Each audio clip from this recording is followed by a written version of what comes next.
Hello and welcome to Mythmakers. Mythmakers is the podcast for fantasy fans and fantasy creatives, brought to you by the Oxford Centre for Fantasy.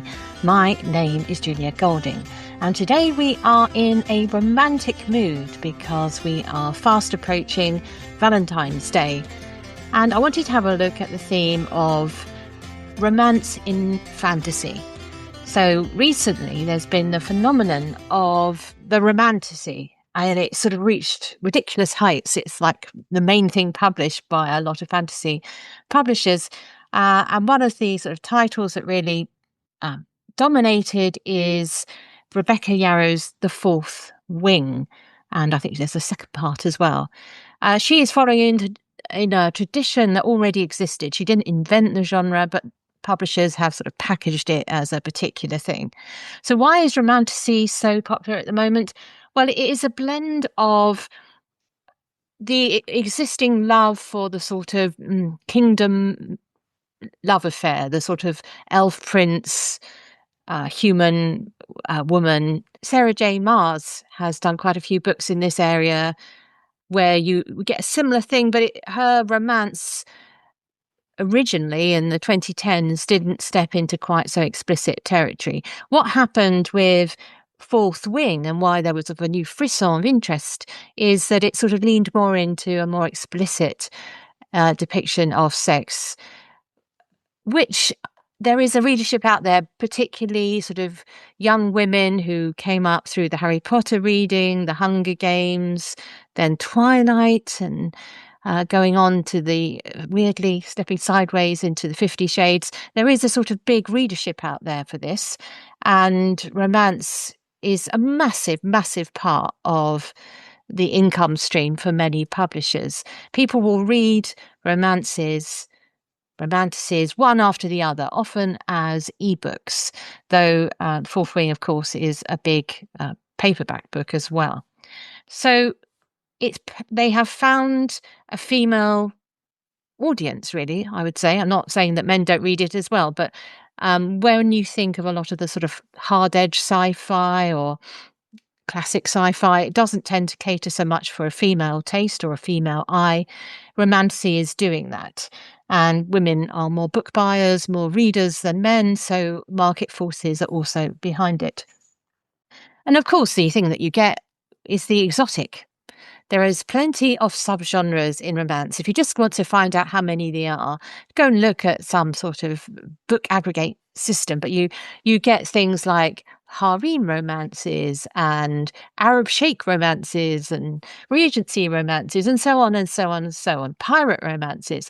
So it fits well into this understanding that the background is going to be like this set dressing for a story which is powered mainly by a love story.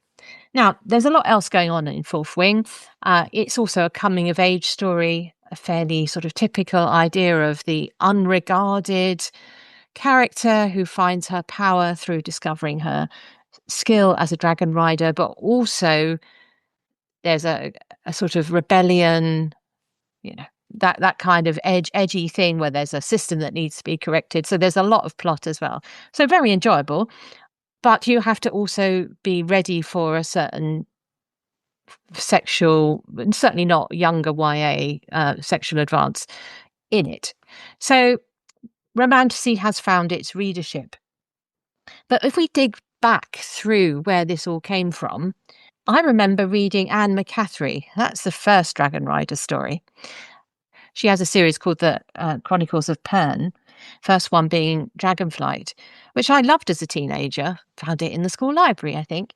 And I went back when Romantasy sort of revived. I went back and read it and discovered that the sexual mores of that world are very much of that era. I think it was, let me just check here, it was published in 1969. There we go. So that's, 56 years ago.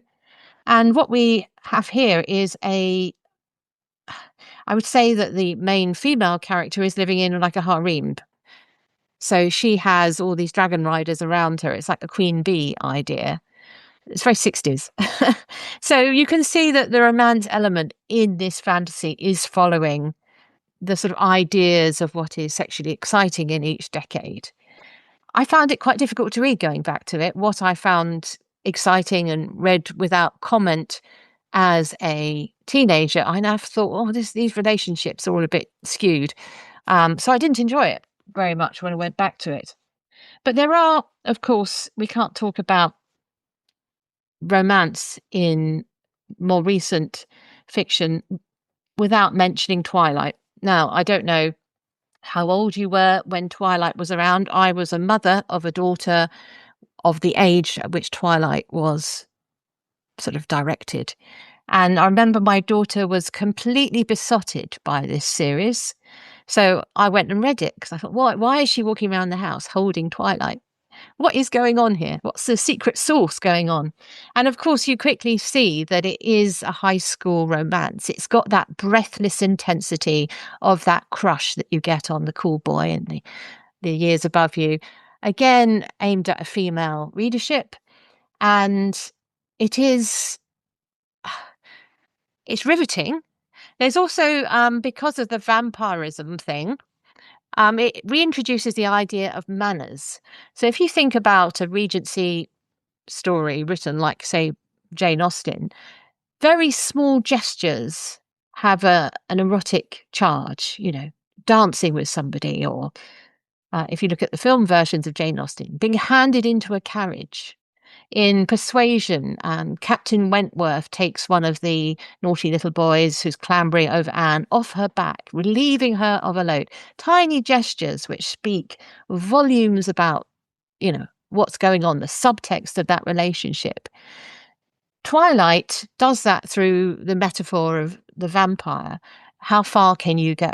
Because the vampire might lose control because your blood is so tasty. And of course, the idea of blood and what have you, it's all very sexual. And it has that element of danger in a modern times when anything goes, each to their own. It reintroduces an element of restrictions, and restrictions make for a better tense relationship because there are taboos and things you can't do and borders that are crossed which are big in the relationship. So it was doing that. It was doing the high school using vampire as this sort of coding for romantic rules. And, there's lots of peril and attacks and drama. And I can see why a teenage girl likes it. However, I do remember watching the film versions, taking a party of school kids, I think, daughter's friends, I think it was the third film, that I noticed that in the cinema, I and an adult, a dad, who'd come with their family, we were both laughing at very different things from the girls because I found it all a bit satirical. And I sort of laughed at it at a meta level, which I think wasn't really noticed at that stage by the audience. So if my daughter watched it today, she would pick up on those same signals.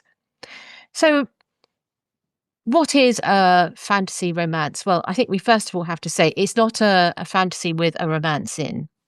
So obviously, Tolkien, we all love Tolkien. There are romances in Tolkien. There's Aragorn and Arwen, Faramir and Erwin, Beren and Luthien. These are romances, love stories, but they don't make Lord of the Rings a romance because the main driver of the plot is that of friendship and sacrifice. So it's not romantic love, it's filial, it's the love of comrades, the love for your country. It's that kind of love, the sort of love of the soldier fighting for what's right, or the person putting their life on the line. So exclude that.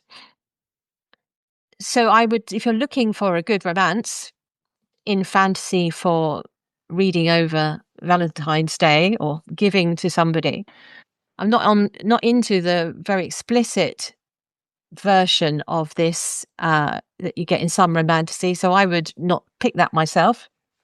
Each to their own. But there are some writers who've been around for a few years that I would recommend. So she's an older writer now, but I very much enjoyed Elizabeth Vaughan's War Prize trilogy. It starts with a book called War Prize. This one is, I think, the last in the series, Warlord. And it's really a story of what happens between a colonizer and a colonized, and looking at how two cultures come together. And the romance is a way of showing that. Again, I would say it's a sort of YA upwards title. But I very much enjoyed that, and I would recommend that. Again, it's an older book, so published in the early part of this century. And she's done others as well that sort of expand her world, and I very much enjoyed those.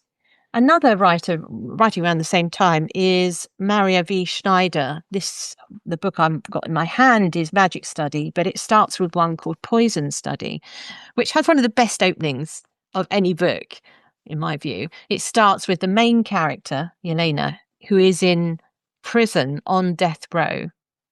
And she is dragged out after this awful experience. She's dragged out and given the choice. You can either go to the noose or you can become the food taster for the general who's in charge of this world. But of course, there's a high chance you'll die of poison. And I love that story. And it has a sort of slow burn romance that runs through the series. And the series expands from the first country in and goes into other nations, which is absolutely fascinating. So I would recommend that if you haven't read them already. And again, the world expands into other series alongside it. And another series I like is Trudy Canavan's The Magician's Guild, which is it's a sort of tragedy. Sorry to spoil the end, but there's a tragic vein in this about Sonia, who's a trainee magician. Perhaps this is one of those ones which is evenly balanced, because in fact the love story doesn't dominate. There's some other points of view. So it may actually be on the cusp, but it does definitely have a romance in it by the time you get to the second and third parts of the trilogy. I haven't actually really liked as much Trudy Canavan's other books in and around this one, but this first three I've really liked. So I would recommend that. And of course, there is a huge world of books which are primarily the sort of digital download Kindle world. Absolutely part of the landscape, which is chock-a-block with titles. There's a fascinating husband and wife duo who write as Ilona Andrews. There are some very good books in that series, and the Kate Daniels series. And I've actually enjoyed some of the books she's written after, because normally you would expect romance to finish at wedding bells, but actually she has carried on, or they have carried on after, and that's very enjoyable. It's got a huge area. Talking about mammoth series, another one which is actually a detective story is the J.D. Robb In Death series, which has a central couple who really are sort of the heart of it. But I think it's now into about 56 parts. And I have actually read all of them or listened to them over the years, but it's been running since the 90s. So, yeah, I think they do about one or two a year. So if you like a sort of slightly futuristic cop romance, that's a good series. Though they do have the problem that when she started writing, it's actually Nora Roberts is the underlying writer. 2050 felt a long way off, and now we're catching up. So I don't know what she's going to do. Plus, it's taking a very long time. J.D. Robb, please note, because it's been stretched over years, the actual life of the characters is going much more slowly than real life. So you keep wanting them to move a little bit further on with their relationship. So it's taking a while, that series, but enjoyable. The detective plots are always very entertaining and set in a futuristic New York. So, catnip. So I've also written fantasy versions of romances. My first series writing as Joss Sterling was the Finding Sky series, which stretched to 6 books, which did very well for me back in the 2010s. And what I was thinking about was I was writing that is I wanted a sense of that intense finding the right person, because often actually really that's the heart of it, and this is where I'm going to rest on it, is when you find the right person and you click together, that is such a big payoff. That is what we want. We want Elizabeth to find her Darcy. In my case, you want your Skye to find her Zed.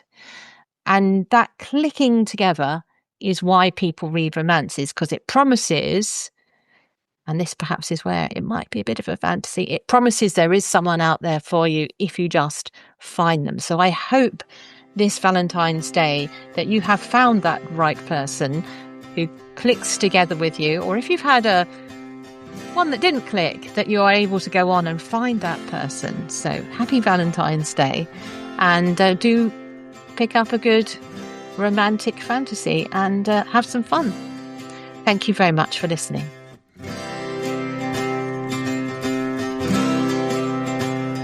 Thanks for listening to Mythmakers podcast, brought to you by the Oxford Centre for Fantasy. Visit oxfordcenterforfantasy.org to join in the fun. Find out about our online courses, in-person stays in Oxford, plus visit our shop for great gifts. Tell a friend and subscribe wherever you find your favourite podcasts worldwide.